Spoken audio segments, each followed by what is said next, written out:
tak jatuh. Kalau kat dalam pun tak jatuh. Kalau jatuh kat dalam pun kotor. Jadi mesti letak sepit. Jadi bila dia kata bodoh, bermakna bukan saya yang bodoh, mak saya yang bodoh. Itu yang saya tak berterima. Gaduh besar, Bik. Gaduh besar. Nampak kecil kelakar ke apa? Sampai pergi kaunseling tau. Saya pun garuk kepala kadang. Tak apalah, datang apa nak buat. Jadi minta maaf Ustaz, saya kasih contoh seperti itu kerana saya lihat bagi rumah tangga yang berjaya, antara suami isteri ni telah wujud semacam satu peraturan sama ada. Taklah saya minta bertulis, taklah kau buat SOP ada bertulis pula, ada endorsement, cop Tok Kadi Tok boleh Tok, tak ada macam itu, taklah. Maksudnya begini, saya tengok perhatikan orang-orang lama-lama saya kata peraturan wujud antara suami isteri. Contoh, bila suami balik, dia tengok, dia tahu dah kenal suami dah, kenal suami. Suami aku balik kerja je penat. Dia tak buka mulut pun, tapi apa je buat? Dia memang kasih salam, tapi dia tak tanya, bang kerja macam mana? Agak abang jawab tak? Jangan tanya abang, tanya anak sudah. Anak balik sekolah, awak tanya je, how school today? Apa dia jawab? Anak lelaki, apa dia jawab? Okey. Kan? Mana nak cerita, tak story punya. Ini kan lagi bapak budak tu. Confirm lagi je membara tak? Lagi aku dah penat kau tanya kau macam-macam. Tak ada benda. Kat kerja lagi gaduh. Balik rumah nak cari gaduh. Memang kena. Jadi setengah-setengah yang saya perhatikan, okey, ibu-ibu yang dah season veteran suami balik dia tak tanya. Apa je buat? Selain salam, cium tangan dan sebagainya, apa je buat? Cantik, dia apa je buat? Dia sajikan benda yang suami suka. Happy tak suami? Mulut tak banyak berbual, babe, tapi tangan bergerak. Tu power punya. Suami tengok isteri rahmah, Ustaz. Okey. Memang dia sayang. Cakap pasal ini saya teringat ada seorang pakcik tu dalam satu program yang saya kendalikan. Dia dah berkahwin selama lebih kurang hampir 50 tahun. Dah penat saya berbual, dia bangun. Tinggi orangnya. Kata, Cik Hil, boleh tak saya kongsi sikit? Boleh, no problem. Saya setuju apa yang Cik Hil kata. Tapi satu yang Cik tak cakap. Macam main-main. Saya belajar juga ni. Dia kata, suami ni dia kata, bohonglah kalau dia kata tu dia sayang isteri dia hari pertama sampai hari tu dia punya loving tu bohonglah dia kata. Macam tadi Ustaz kata kan. Mesti pudar punya Cik, mesti pudar punya. Saya dah kahwin hampir 5 tahun, saya tahulah dia kata. So what's the point? Dia kata, dia beritahu apa tahu? Boleh tak saya nak kongsi dengan semua orang kat sini? Dia kata, sampai satu tahap dia kata, kita dan isteri ni, kita perlu kenang jasa je, dia kata. Dia yang telah basuh baju kita, membesarkan anak kita segala-gala, bawa anak kita 9 bulan, kita mana bawa apa-apa, kita letak, kita jalan. Lepas tu dia bawa 9 bulan. Lepas tu dia keluar pun kita buat bodoh, Pak Jamal kita azan, kita iqamah itu je. Dah, lepas tu kau handle sendiri. Dia beritahu saya pada program tu, dia kata, kita sebagai suami, dia kata, kalau dah isteri dah tak lawa, perasaan kita dah tak ada, dia kata sekurang-kurang, tadi Ustaz cakap betul, saya setuju sangat. Sekurang-kurang kita tengok isteri tu, kesiankan dia kata. Kesiankan isteri kita kerana pengorbanan yang kita dah lakukan untuk kita dan juga anak-anak. Kalau dah tak ada cinta tu, kalau dah current, dah tengok isteri dah, faham isteri tengok suami pun, alah macam api ikan sama kat pasar. Dah tak ada perasaan dah tak ada current kau tayang macam mana pun, tak kisah, dah tak ada hal. Di waktu itu, kalau semua dah tak ada, minimum selain daripada amanah tu Ustaz, tengok isteri itu dengan penuh rasa kasihan. Jadi itu pun bagi saya pun SOP. Itu peraturan juga tu, bermakna at least ada yang masih lagi menghubungkan kita dengan isteri. Pokoknya begini tuan, maksud saya tamatkan itu SOP ni banyak kalau kita nak cakap Ada orang tanya macam mana tu? Simple aja, saya dah kasih banyak tadi sebenarnya. Contoh satu gini. Bila waktu tengah marah, apa nak buat? Dalam program yang kita kendalikan ada kita letak. Bila tengah marah apa kau buat? Respons berbeza tau, antara orang yang dah kahwin dengan orang berumah tangga berbeza. Yang belum rumah tangga ni berbunga-bunga responnya. Yang dah kahwin praktikal. Kalau suami marah, saya marah, dua-dua buat dak sampai sejuk, baru kembali semula. Contohnya, yang belum kahwin, bila marah dia pujuk. You try pujuk lah. Kalau dah kahwin, try pujuk. Cuba pujuk. Yang paling bodoh pujuk siapa? Suami ke isteri paling bodoh pujuk? Ni kita beli insurans Ustaz, beli insurans. Saya beritahu ramai suami ni dia bodoh sikit pula pujuk ni. Dalam kaunseling, nak pujuk macam mana Dia tak reti. Lelaki pasal pujuk ni paling tak maaf lah Ustaz, paling BODOH sekali. Bab tu. Tapi walau apa pun bermakna kita suami isteri ni, untuk kita mengelakkan daripada berlaku masalah besar ni dalam rumah tangga, terutama yang komunikasi itu, perlu semacam ada peraturan. Jadi gini ya tuan-tuan sekalian, from time to time, boleh dari masa ke masa, suami isteri perlu ambil masa untuk bersama berdua sahaja. Pergi dating lah. Pergi dating. Kalau anak dah besar badak kan, pandai-pandai korang ni malam minggu mak ayah minta punya time. Ada yang anak kecil pun saya beritahu mereka, dan ada dah buat pun. Mak boleh tolong mak, 3 jam aja mak, 3 jam aja mak tolong jagakan. Kau nak pergi mana? Nak pergi paktor. Pergi dating. Waktu dating itulah, okey, dah relax dalam corner tu, okey, kita ambil masa sedikit, okey, bagaimana kita nak patch up certain things. Kenapa? Di waktu-waktu lain, ada kala, tak maaf tuan-tuan sekalian, antara suami isteri ni macam tak ada masa untuk nak berbual. Sibuk manjang. Orang Singapura ni mungkin begitu, sibuk, entah apa, sibuk je. Jadi perlu cari masa yang tak sibuk tu untuk kita chill one corner. Tapi jangan terlalu banyak masalah bawa kat dalam meja tu. Problem nanti gaduh, tak guna. Bit by bit, sikit-sikit kita bincang. Tentang apa? Tentang bagaimana kita nak melicinkan peraturan antara suami dan isteri. Bagi saya itu jawapan yang tadi Ustaz tanyakan. Saya harap apa yang saya berikan tu dapat membantu sikit sebanyak. Sekian. Masya Allah, Alhamdulillah, terima kasih Encik Hir. Dan insyaAllah sebagai penggulung forum kita pada hari ini, insyaAllah bersama kita sekali lagi Abuya, Bapa Al-Fadil Ustaz Kamar Zaman. Mungkin Ustaz ya, sebagai penggulung Ustaz boleh kadang orang tu kena mengena dengan hijrah lah. Kita pun masih lagi ke awal Muharram, masih semangat Muharram lagi. Ya, semangat Muharram boleh, semangat haram jangan. Ya. Jadi konsep hijrah ni ke arah menjadi lebih baik. Perlu kata orang tu diterapkan dalam kehidupan berkeluarga. Anda kata kita lihat Ustaz dari sudut perspektif Islam, keluarga yang bagaimanakah yang mungkin ataupun seharusnya kita idam-idamkan supaya kita dapat hidup berbahagia di dunia dan juga di akhirat Ustaz. Tafadhal. Terima kasih Ustaz. Aboya tu singeri sikit kan. Okey.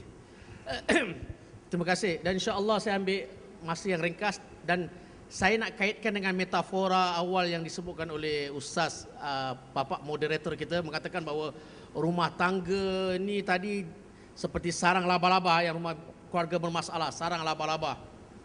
Dia cantik, indah, tapi bahaya. Jadi kesimpulan daripada forum ringkas ini, saya kaitkan anda dengan binatang-binatang yang Allah sebutkan dalam Al-Quran. Kerana dia binatang, dia laba-laba ada sebut tadi. Banyak sekali binatang-binatang dalam Al-Quran Allah sebutkan ia bukan hanya sebagai hiburan, tetapi pelajaran sebenarnya. Kita ambil pelajaran. Dan binatang yang kecil, kerana dia sesuai dengan laba-laba yang sehampir keluarga dengannya atau sepuak dengan dia. Dalam Al-Quran surah An-Naml, surah semut. Dalam Quran ada surah An-Nahl, surah lebah. Di samping Al-Ankabut. Al-Ankabut ni laba-laba ni. Jadi di sana 3 binatang kecil ya. An-Naml, Al-Ankabut, laba-laba. Ini sebut dia tadi ni. Dan An-Nahl, lebah. Surah An-Naml, dia punya konten dia menceritakan kisah Nabi Sulaiman dengan Putri Balqis lah. Tapi pokoknya di samping ada cerita Naml tu, kalau kita lihat dalam ciptaan Allah, An-Naml itu untuk kita jadikan pelajaran dalam kehidupan kita. Kalau kita lihat Naml ni binatang di antara orang, binatang yang rajin bekerja. Rajin. Dia akan ambil, dia akan memikul apa jua barang yang ditemu. Dihimpunkan dengan sebanyak mungkin. Walhal dalam, kalau kita tengok dokumentari kadang-kadang sesuatu yang dipikul tu lebih berat daripada apa yang tubuh badan dia tu. Beza dengan Ustaz Fizar ya. Dia berhak untuk memikul barang yang lebih berat. Tu dia. Ustaz Anda boleh angkat entah Ustaz, insya-Allah. Tu dia.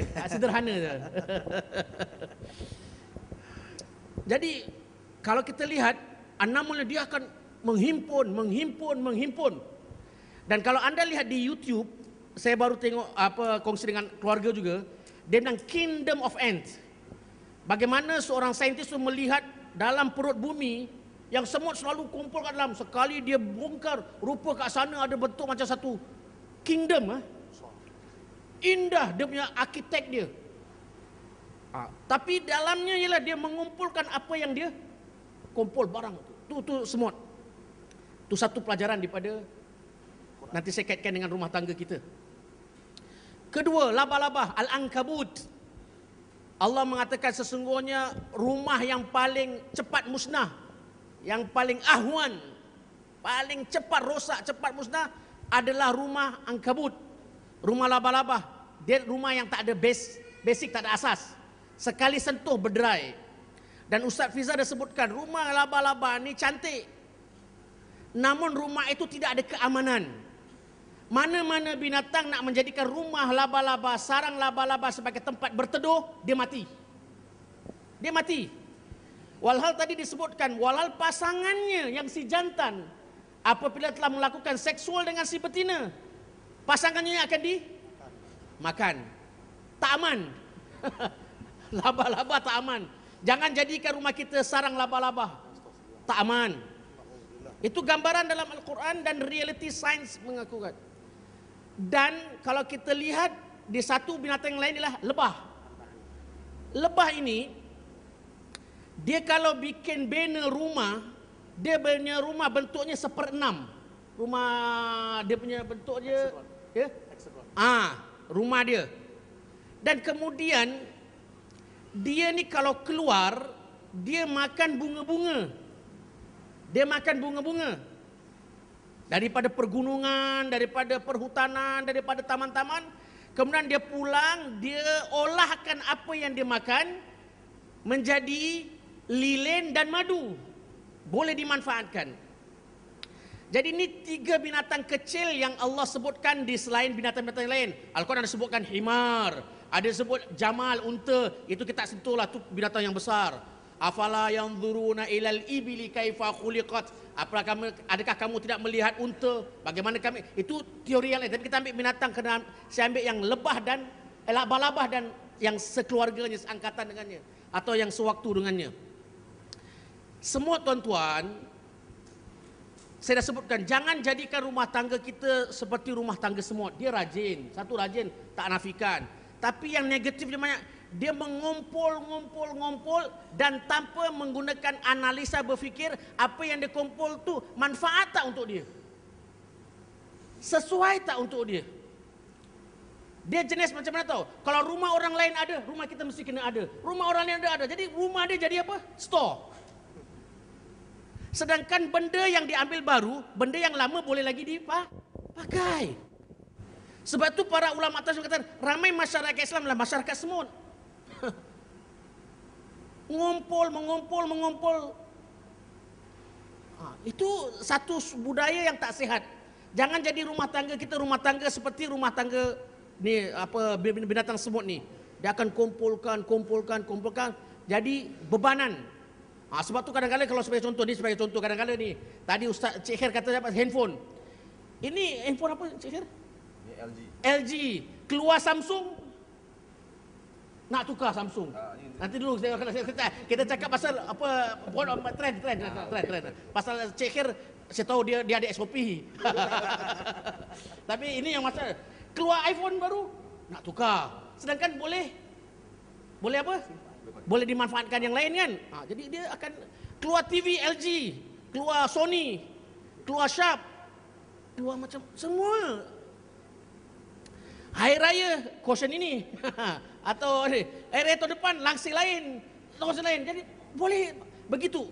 Dia tidak melihat sesuatu yang dirasakan memerlukan. Itu semut. Jangan jadikan rumah tangga kita rumah tangga semut. Walaupun Al-Quran sebut binatang tersebut ya. Kemudian laba-laba juga. Itu dah sebut tadi laba-laba. Bahayanya laba-laba. Tak aman. Rumahnya rapuh. Ini yang rumahnya rapuh, komunikasi semua breakdown. Yang disebutkan tadi. Walhal kalau anak pulang pun lebih baik aku tak pulang. Itu dia tadi.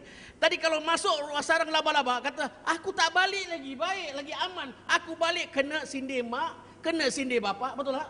Jadi dia lebih baik dia tak balik supaya tak jatuh dalam perangkap laba-laba yang ada di rumahnya sendiri.